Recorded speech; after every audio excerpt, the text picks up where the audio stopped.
Bom, eu queria hoje falar com vocês a respeito da sua participação, da nossa participação na construção do novo templo, ok?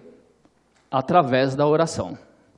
A sua participação na construção do novo templo, através da oração.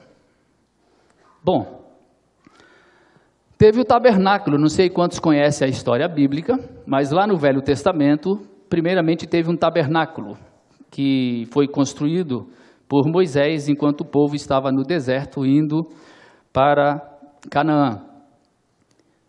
Depois desse tabernáculo, teve o templo de Salomão. Não é aquele que está em São Paulo, não. É o templo de Salomão, de fato. Construído pelo rei Salomão, idealizado por Davi, mas erguido por Salomão. Esse templo, ele tinha um átrio exterior, uma parte externa, que inclusive ali na entrada do templo eram feitos os sacrifícios. Ele tinha o lugar santo, que era a parte já interna, mas a primeira parte, que era o lugar santo, e mais no interior, o lugar santíssimo. Esse lugar santíssimo, chamado também de Santo dos Santos, é onde estava ali representada a presença de Deus e onde o sacerdote podia entrar, o sumo sacerdote, uma vez por ano. Eu não sei se você sabia, mas o sacerdote entrava lá amarrado. Você sabia que era amarrado? Amarrado, é. Está sabendo agora. Amarrado. E você sabe por quê?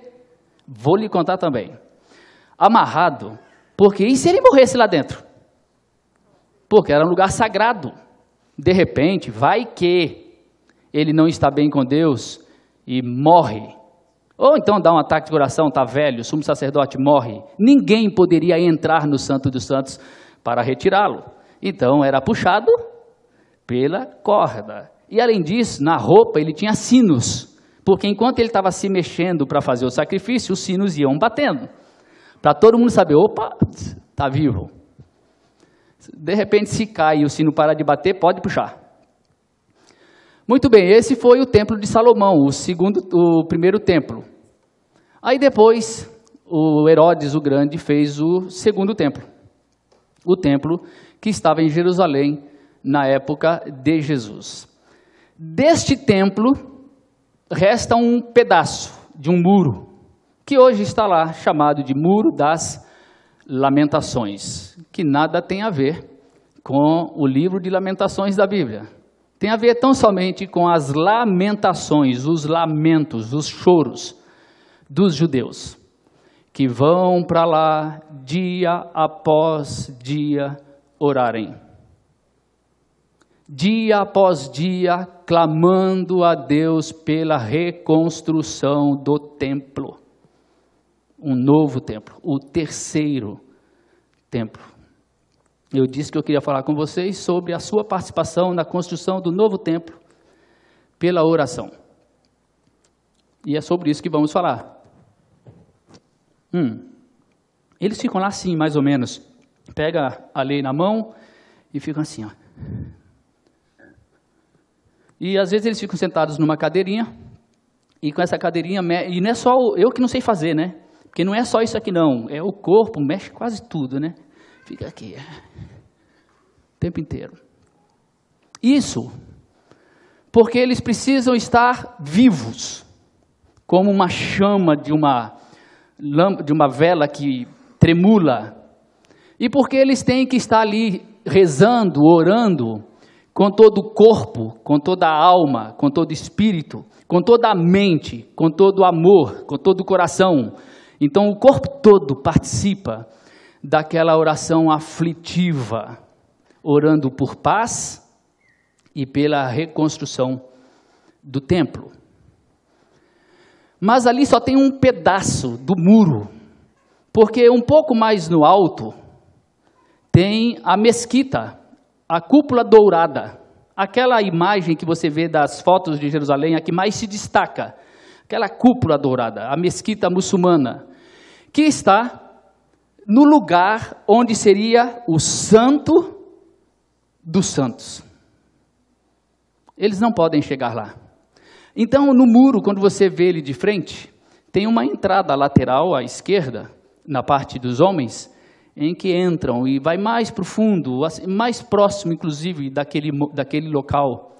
Quem desce na parte subterrânea, tem lá um pedaço de mais ou menos 1,5 metro, que seria o lugar mais próximo daquele Santo dos Santos. Aquele ali é um lugar extraordinário quanto ao sagrado. E ali oram e clamam dia após dia pela reconstrução do templo. E eu vou falar sobre a sua participação no novo templo, através da oração. O Messias, de acordo com eles, virá. E o Messias reconstruirá o templo. O terceiro. É verdade, o Messias virá. Ele só não reconstruirá o terceiro templo, porque ele já construiu.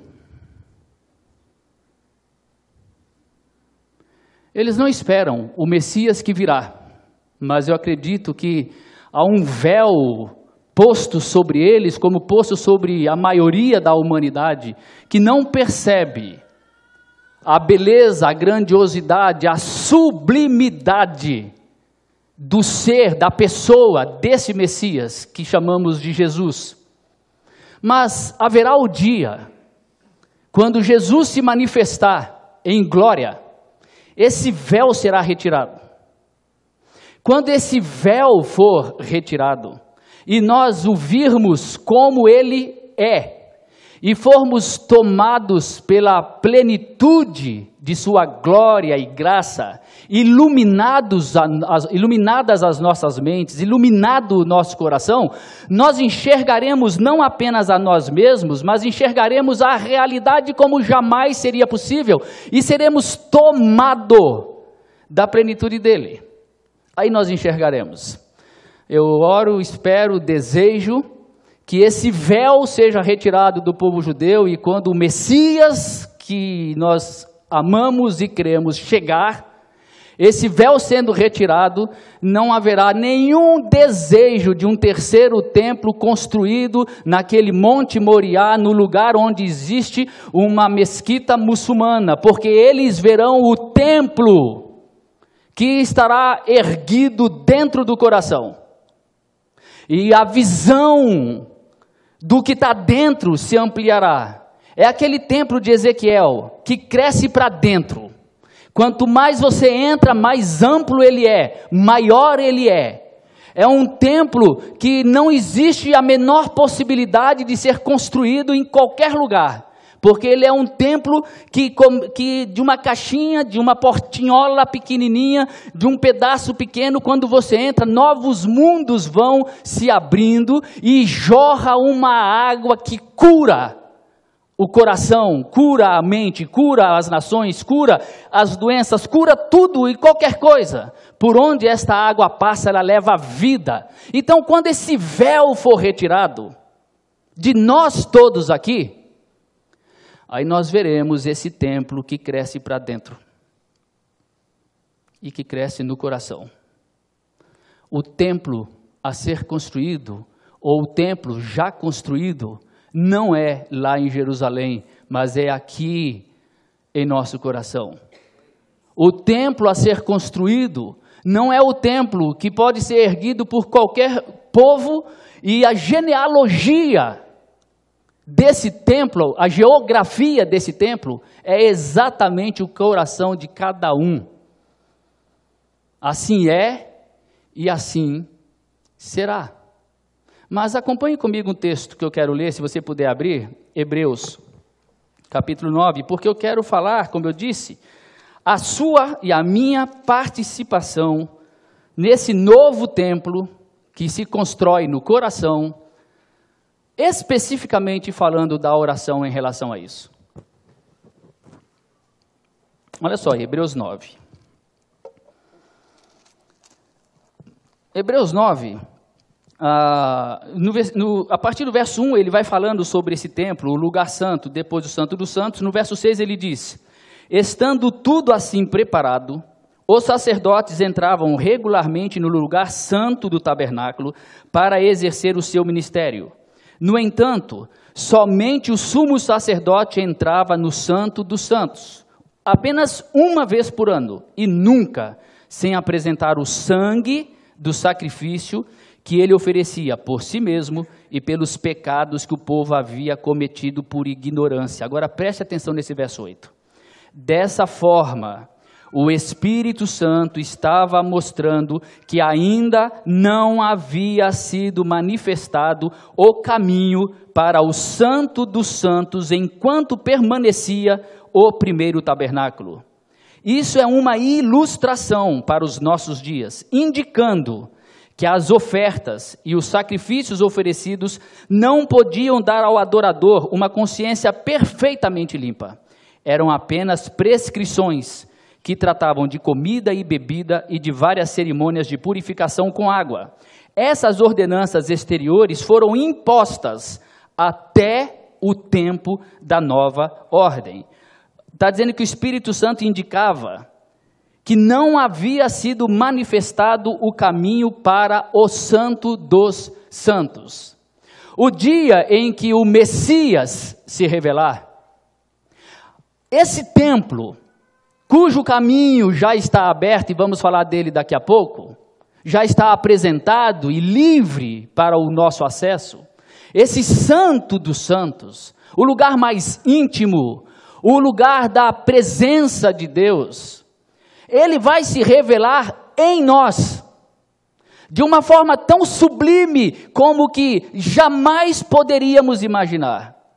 Nem olho viu, nem ouvido ouviu, nem jamais penetrou em coração humano o que Deus tem preparado para nós. Ninguém pode sequer imaginar, porque é infinitamente mais do que nós podemos sequer pensar, imaginar, sentir. Agora, isso tudo é de uma beleza tão grande que nós poderíamos ser tocados por buscarmos isso. Porque ainda que venha a ser uma realidade plenamente gozada no futuro, ela é uma realidade presente. Porque a construção do templo não se dará na volta do Messias. Ela se deu já antes da fundação do templo, quando o Cordeiro foi imolado na eternidade, com o sangue do Cordeiro que daqui a pouco vamos comemorar, comendo pão e bebendo vinho. E isso se deu como realidade para todos aqueles que amam a Jesus. Portanto, esta é uma experiência para ser vivida hoje. Ainda que ela seja vivida de forma imperfeita, porque somos humanos imperfeitos. Mas nós podemos ter um pouquinho, um vislumbre. Nós temos o privilégio de uma vida completamente diferente daquela que a maioria de nós tem vivido. Uma vida plena da realidade do Cristo que nos habita. Mas o que acontece? Nós não queremos, de verdade, nós não queremos isso. E eu vou mostrar daqui a pouquinho por que nós não queremos. Ou o que penso por que não queremos. Além de nós não querermos, nós não estamos prontos para ouvir. Nós não estamos prontos para bebermos a água que jorra do trono. E nós não temos fé para obedecer. Não queremos, não estamos prontos para ouvir e não temos fé para obedecer. Por isso, ainda mantemos uma existência medíocre para falar uma coisa boa. Quando o que se oferece para nós é um templo que cresce para dentro, ampliando, expandindo, crescendo a consciência da vida, da existência, da realidade e da presença de Deus em nós. O Espírito Santo indicava, através dessa figura do Velho Testamento, do templo, que ainda não havia sido inaugurado o novo caminho. E isso foi imposto até que surgiu o tempo da nova ordem. E o tempo da nova ordem está logo em seguida, você pode ler a partir do verso 11 do capítulo 9, eu vou pular tudo isso aqui, porque é bastante coisa. E no 23, portanto, era necessário que as cópias das coisas que estão nos céus fossem purificadas com esses sacrifícios, mas as próprias coisas celestiais com sacrifícios superiores. Pois Cristo não entrou em santuário feito por homens, uma simples representação do verdadeiro. Ele entrou nos céus, para agora apresentar diante de Deus em nosso favor. Não, porém, para se oferecer repetidas vezes, à semelhança do sumo sacerdote, que entra no Santo dos Santos todos os anos, com sangue alheio. Se assim fosse, Cristo precisaria sofrer muitas vezes desde o começo do mundo. Mas agora, ele apareceu uma vez por todas, no fim dos tempos, para aniquilar, preste atenção nisso, aniquilar o pecado, mediante o sacrifício de si mesmo. Da mesma forma, como o homem está destinado a morrer uma só vez e depois disso enfrentar o juízo, assim também Cristo foi oferecido em sacrifício uma única vez, para tirar os pecados de muitos, e aparecerá a segunda vez, não para tirar o pecado, mas para trazer salvação aos que o aguardam. A lei traz apenas uma sombra dos benefícios que hão de vir. Olha só, uma sombra dos benefícios que hão de vir, e não a sua realidade. Mas observe que ele não está falando que a lei é uma sombra dos benefícios que hão de vir no futuro em relação a nós, mas é no futuro em relação à lei. Ele está se referindo ao que Cristo realizou. A lei é só uma sombra dos benefícios que vieram com Cristo. Não são a realidade, mas a realidade está presente em Cristo. Por isso, a lei nunca consegue, mediante os mesmos sacrifícios repetidos, ano após ano, aperfeiçoar os que se aproximam para adorar. E a tristeza das tristezas é alguém achar que ainda precisa continuar oferecendo sacrifícios e repetidamente indo no muro das lamentações e clamando e chorando e repetindo tudo o tempo inteiro, achando que isso vai aperfeiçoá-los e trazer o Messias. Não vai. Aí eles pegam para obedecer o que a lei determina, porque lá está escrito: ouve Israel, o Senhor nosso Deus é o único Senhor.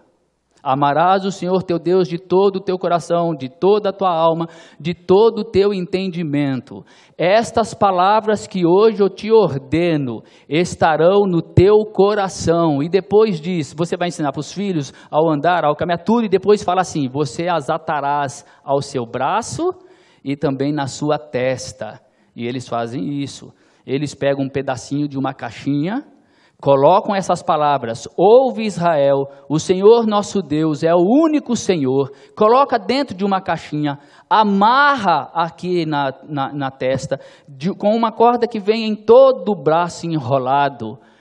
Sacrifícios, lei, obediência religiosa e cega. E da mesma forma hoje em dia, muita gente fazendo os seus sacrifícios, achando que oração após oração, e mais oração, e mais oração, e mais culto, e mais promessas, e mais profecias, e mais revelação, e mais tanta coisa que foi colocado como entulho na fé, isso é capaz de aperfeiçoá-los, mas não é nada mais do que a repetição da inutilidade de todos os rituais que intentam levar a Deus fora da única coisa que leva a Deus. Uma tentativa de uma comunhão com Deus estabelecida pelo rito humano, incapaz de fazer com que alguém chegue de fato a Deus. E é o que fazem. Mas, repetindo, a experiência dos judeus na lei. E aqui ele continua. Se pudesse fazê-lo, ou seja, se pudesse aperfeiçoá-los, não deixariam de ser oferecidos? Pois os adoradores, tendo sido purificados uma vez por todas, não mais se sentiriam culpados dos seus pecados. Olha só aqui, religião, sacrifício, oração, culto, sendo oferecido como apenas uma expressão de culpa, que só adoece a alma. Contudo, esses sacrifícios são uma recordação anual dos pecados, pois é impossível que o sangue de touros e bodes tire pecados. Por isso, quando Cristo veio ao mundo, disse: sacrifício e oferta não quiseste. E por aí vai, ele vai falando dos sacrifícios e tudo o que é feito, e aí bem no versículo 15 do capítulo 10, o Espírito Santo também nos testifica a esse respeito. Primeiro ele diz: esta é a aliança que farei com eles, depois daqueles dias, diz o Senhor. Porei as minhas leis, olha só, porei as minhas leis em seu coração, e as escreverei em sua mente. E acrescenta: dos seus pecados e iniquidades não me lembrarei mais. Onde esses pecados foram perdoados, não há mais necessidade de sacrifício por eles. Essa aqui é a introdução. Agora eu quero entrar qual é a sua participação. Presta atenção aqui. Portanto, olha a conclusão aí. Portanto, irmãos, tendo plena confiança para entrar no Santo dos Santos, tendo plena confiança para entrar no Santo dos Santos, pelo sangue de Jesus, por um novo e vivo caminho que ele nos abriu. Veja lá que falou antes, o Espírito Santo ainda não havia revelado, estava mostrando que ainda não havia sido revelado o novo caminho. Aqui está dizendo, agora tem um novo caminho, por um novo e vivo caminho que ele nos abriu por meio do véu, isto é, do seu corpo. Temos, pois, um grande sumo sacerdote sobre a casa de Deus, que é Jesus. Sendo assim, o que é que nós temos que fazer? Aproximemo-nos. Aproximemo-nos. A conclusão de tudo isso que nós falamos até agora é: já que nós temos o sumo sacerdote, que é Jesus, já que o Santo dos Santos está com o caminho aberto, livre, o véu se rasgou de cima a baixo, apenas de novo como uma representação, para nos demonstrar claramente que não há geografia terrena, tudo é uma geografia interior, íntima, no coração. O véu se rasgou quando Jesus morreu na cruz do Calvário, quando ele derramou o seu sangue, quando ele ofereceu o sacrifício, tendo entrado na habitação celestial, no Santo dos Santos celestial. Agora, já que nós temos acesso, por que é que vamos ficar do lado de fora? Já que agora nós podemos entrar na intimidade do Santo dos Santos, por que é que nós vamos ter medo de entrar? Aproximemo-nos. Por que é que ele entrava com a corda? Porque ele podia morrer por causa dos pecados dele. Alguém tinha que puxá-lo. Ninguém poderia entrar sem ser o sumo sacerdote, mas agora ele aniquilou o pecado. Ele aniquilou as nossas culpas. Ninguém tem que se aproximar dele por causa de culpa, porque a culpa foi aniquilada. A culpa foi completamente apagada. Dos seus pecados jamais me lembrarei. Então, meu amigo, aproxime-se. É só isso que ele está falando. Está aberto, você vai ficar do lado de fora por quê? Aproxime-se. É isso que você tem que fazer.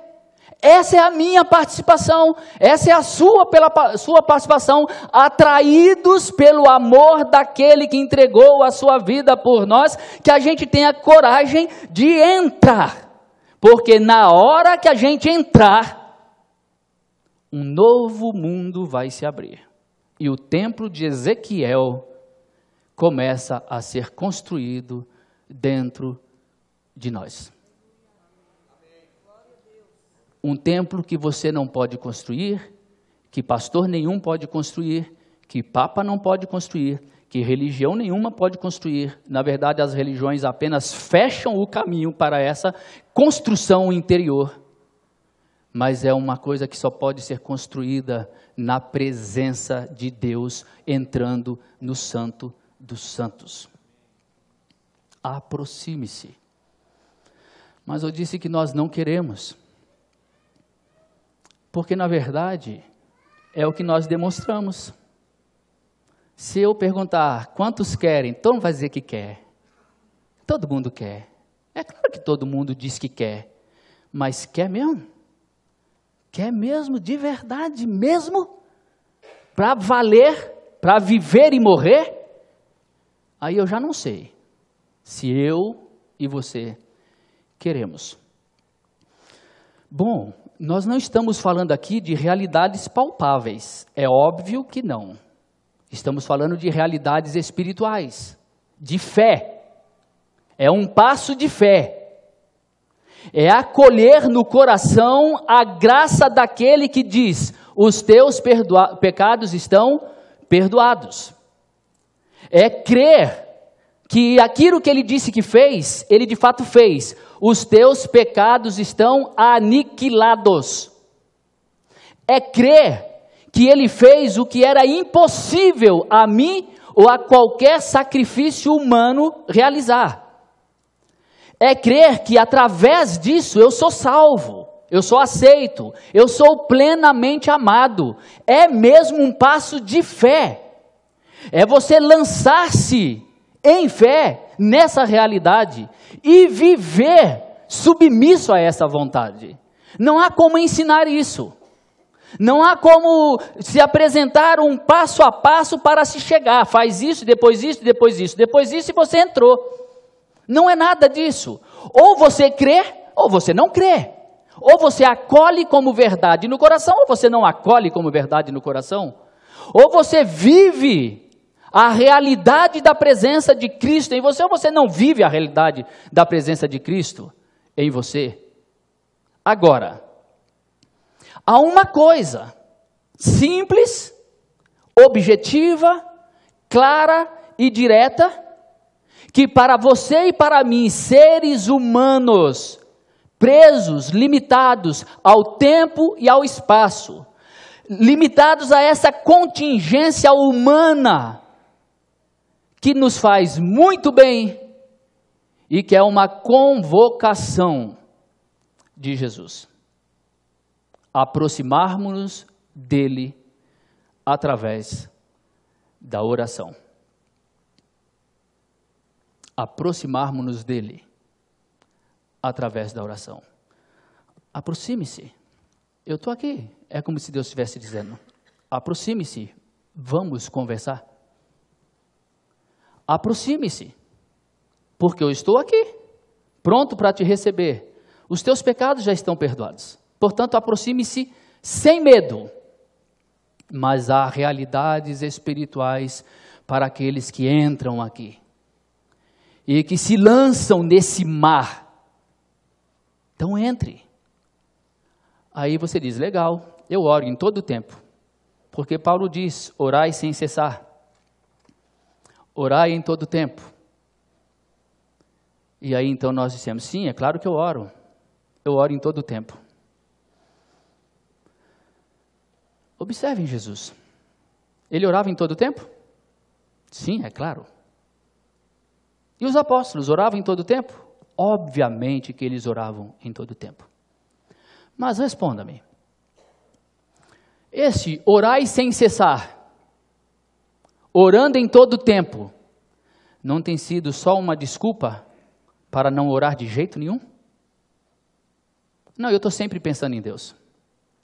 Sim, claro, como eu disse, nós estamos falando de realidades espirituais. Deus não depende de um lugar, Deus não depende de palavras, Deus não depende de que você tenha um formato de oração para que Ele aceite a sua oração. Ela não precisa começar com frases rebuscadas e bonitas e não precisa terminar com em nome de Jesus, amém. Não, Ele não está em busca disso, Ele está em busca de corações abertos, sinceros, devotados e lançados sobre Ele. Tá, mas homens e mulheres tão atarefados como nós, não deveríamos obedecer sem entender as palavras do mestre que diz, quando você for orar, entra no teu quarto, fecha a tua porta e ora a teu pai que te ouve em secreto? Sem fazer disso ritual, sem fazer disso religião, sem fazer disso sacrifício, sem marcar horário, porque Deus não marcou um encontro com você nesse dia feliz, nesse santo lugar. Ele marca um encontro comigo a cada momento. Mas nós mal temos tempo para nos aproximarmos, porque aquilo que nós chamamos de orar sem cessar, não é oração, são alguns gritinhos de desespero, enquanto dirige com o foco no trânsito. Quando está disperso com 1000 preocupações, mas não há tempo para descansar a alma. Olhem para Jesus, Ele fazia isso. Ele não apenas diz, entra no teu quarto e fecha a porta e ora a teu pai que te vê em secreto, como ele saía e se retirava e ia orar sozinho. Quando João Batista foi morto e levaram a notícia a Jesus, o que diz o texto? E ele se retirou e foi para o monte orar. Estar só. E quando caiu a noite, lá estava ele só, com o Pai. Aproximemo-nos do trono da graça. A nossa alma necessita desesperadamente de comunhão com o nosso Criador. E é assim que esse templo vai sendo construído em nosso coração e vai se expandindo, se expandindo, se expandindo, se expandindo, se expandindo. Mas quando Jesus fala, entra no teu quarto e fecha a tua porta e fala ao teu pai que te ouve em secreto, não significava que tem que ser literalmente um quarto, e não, está se falando de intimidade. Está se falando de você estar, você e ele só. O que é que você tem a esconder? Alguma coisa a esconder? De alguém que conhece todo o seu coração? É só você e ele, meu amigo. Sem palavras. Porque a hora que você entrou, ele já desnudou teu coração inteiro. E é por isso que nessa passagem diz, aproximemo-nos com sincero coração. Não precisa máscara, sem cera, sincero, sem cera, sem hipocrisia, sem máscaras. Não, chegue você, porque os seus pecados já foram perdoados, porque a dívida já foi paga. Apenas aproxime-se. Como você é, porque você não precisa fazer joguinho com ele. Aproxime-se. Ora, Jesus Cristo, o escritor aos Hebreus também diz a respeito de Jesus como sendo nosso grande sumo sacerdote, e ele fala para nós nos aproximarmos dele nos momentos de necessidade para que nós encontremos socorro. Aproximem-se para que vocês encontrem socorro. Nós queremos? Então, para responder se nós queremos, qual foi a última vez que você fez isso? Qual foi a última vez que você se aproximou no seu quarto em secreto e jogou sua alma diante daquele que perdoou os seus pecados. E aqui no texto, um pouquinho antes, nós lemos que o Espírito diz: eu escreverei a minha lei em seu coração, imprimirei no seu coração. Está logo atrás aqui. Porei as minhas leis em seu coração e as escreverei em sua mente. Eu disse que nós não apenas não estamos dispostos a nos aproximarmos, a gente não quer de fato, como nós não estamos prontos a ouvir. Eu escreverei a minha lei no coração, imprimirei na mente. É a promessa dele. Então esse encontro a portas fechadas, ainda que essas portas fechadas seja o mato, seja o deserto, seja o que for, é um encontro onde ele, a palavra eterna, Jesus, a palavra viva, a palavra de Deus, que não são letras, mas é vida, preenche o nosso ser.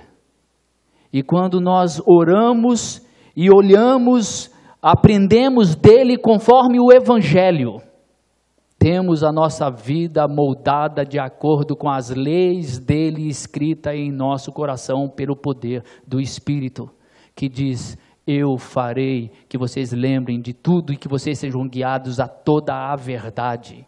E que não é verdade da letra, que não é verdade da teoria, que não é verdade da teologia, que não é a verdade da doutrina, que é a verdade do teu coração em relação a Cristo. É a verdade do meu coração em relação àquele que me habita. É a verdade do Evangelho plantada em mim, pelo momento em que em fé eu acolhi a Jesus. No momento em que em fé eu me lanço a Jesus, eu dou razão a Jesus, eu recebo a Jesus pela fé, uma nova vida é implantada em mim e Ele habita em mim. E esses encontros são encontros com Ele. Esses encontros são encontros transformadores da presença dEle, conforme o Evangelho dEle, a palavra dEle implantada em nós. Mas nós queremos ouvir? Nós queremos beber dessa água? Nós estamos prontos para sermos tomados pela água. Jesus Cristo disse: aquele que beber da água que eu lhe der, do seu interior fluirão rios de água viva. Lembram-se da água que desce do trono? A água que derrama-se nesse templo, que cresce para dentro e que se espalha por toda a região, levando vida, levando cura, levando saúde, levando paz. É essa água que se bebe quando se aproxima. Quando se aproxima, bebe-se da água da presença dEle, da água que é Ele próprio, da água que é o Evangelho dEle, da água que é a verdade dEle. Então você acolhe e bebe e desfruta dessa água. E essa água faz o quê? Vida. E o seu mundo vai se expandindo. Se expandindo, se expandindo, se expandindo, se expandindo, se expandindo, se expandindo. E aí você começa a ver que você nem tem que pedir. O que é mesmo que você vai pedir quando você entra lá? É só agradecer? É só agradecer? É só agradecer? É só agradecer? Ah, mas tem tanta coisa a pedir. Ah, sim, você pede, mas fica em paz. Você pede, mas você pede com um pedido cheio de gratidão.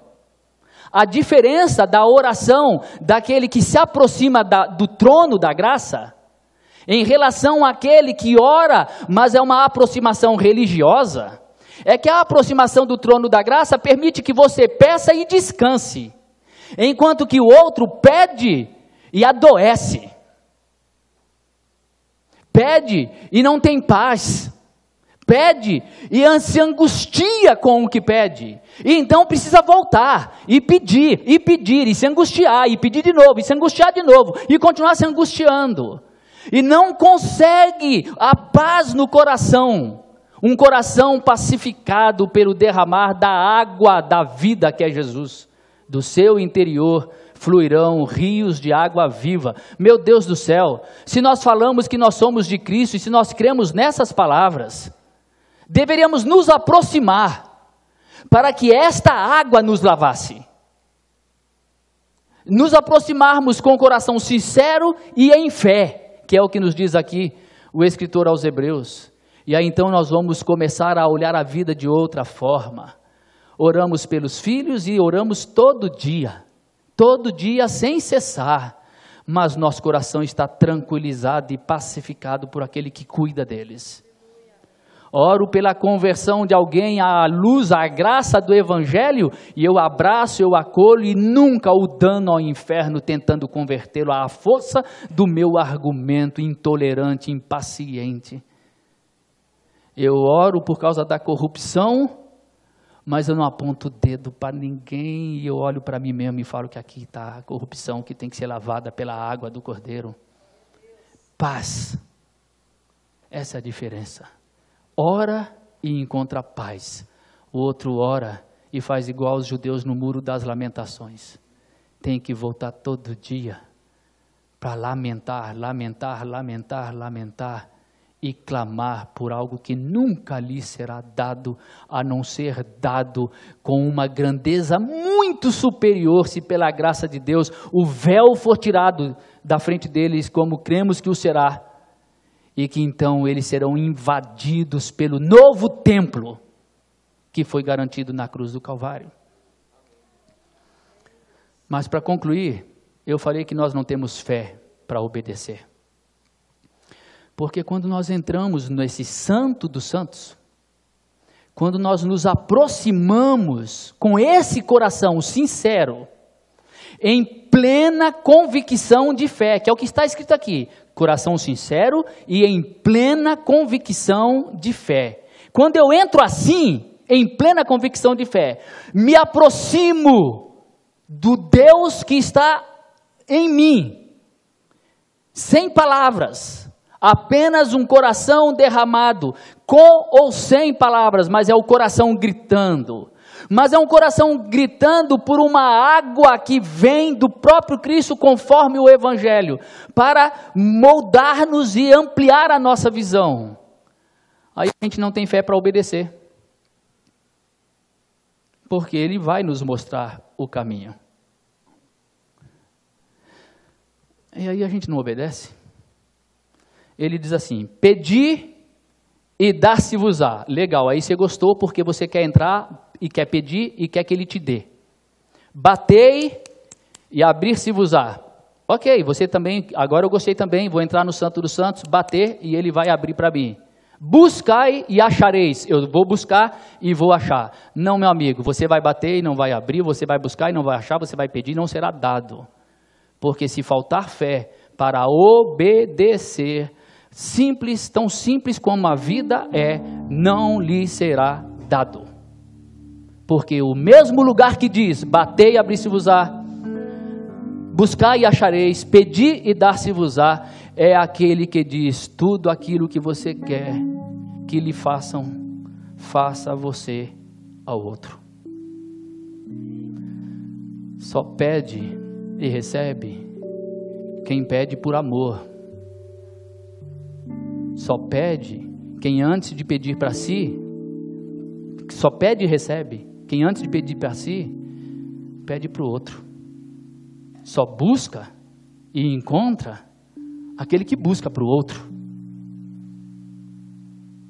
Só bate na porta e a porta é aberta quem abre, quem bate para abrir portas para outros, para fazer caminhos melhores para outros, que acolhe os outros, que abraça os outros, que ama os outros. É assim.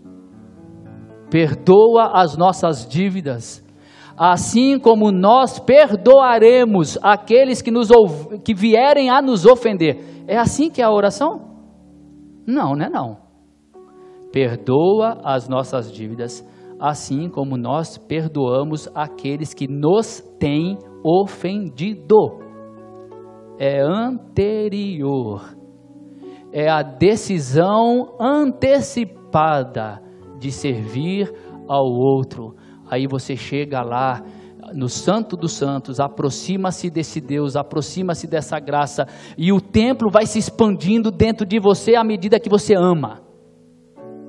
O templo vai se expandindo dentro de você à medida que você acolhe, à medida que você é cheio de bondade, à medida que você não julga mais, à medida que você descansa sobre o dia de amanhã e não se preocupa com as coisas que virão, porque Ele dará todas as coisas que você precisa. E diz o texto lá sobre: pedi, dá-se-vos-á, buscai e achareis, batei, abri-se-vos-á, que se vocês que são maus dão boas coisas, quanto mais o Pai Celestial dará boas coisas, boas, aos que lhe pedirem. Mas as boas coisas nunca serão egoístas, as boas coisas nunca serão para os prazeres da vida, as boas coisas terão a ver com eternidade. As boas coisas terão a ver com o interior, com o ser. As boas coisas vão expandir a nossa mente para vermos outras coisas, vermos o mundo, enxergarmos o outro.